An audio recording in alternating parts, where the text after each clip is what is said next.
தினந்தோறும் ஆண்டாளுக்கு ஒரு கிளி சமர்ப்பிக்கப்படுகிறது.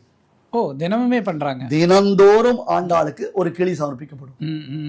ராணி அவள் அந்த ஊர்ல ஸ்ரீவில்லிபுத்தூர்ல எல்லாம் முதல்ல ஆண்டாள் வித் ஹர் பர்மிஷன் தான். பெருமாள் நம்ம லாங்குவேஜ சொல்லணும்னா டம்மி பீஸ் தான். அத ரசிப்பார் பெருமாள் இல்லையா. ராணி அவள் கைத்தட்டா மொத்த போகங்களும் நடக்கணும், மொத்த உபச்சாரங்கள் நடக்கணும். அவள் இட்ட வழக்காக தான் இருக்கணும். எதுவா இருந்தாலும் முதல்ல ஆண்டாளுக்கு தான், எதுவா இருந்தாலும் ஆண்டாளுக்கு தான் முதல்ல.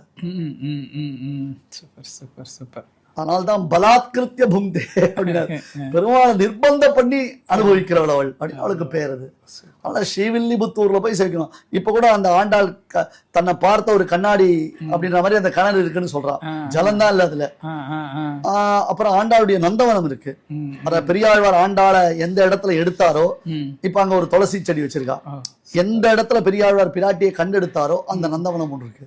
சோ 2 கோவில் இருக்கு, நீங்க கவனிக்கணும். பிராச்சீனமான வட்டபத்திர சாயினுடைய சன்னதி, ரங்கமன்னார் ஆண்டாள் ரங்கமன்னார் சன்னதி.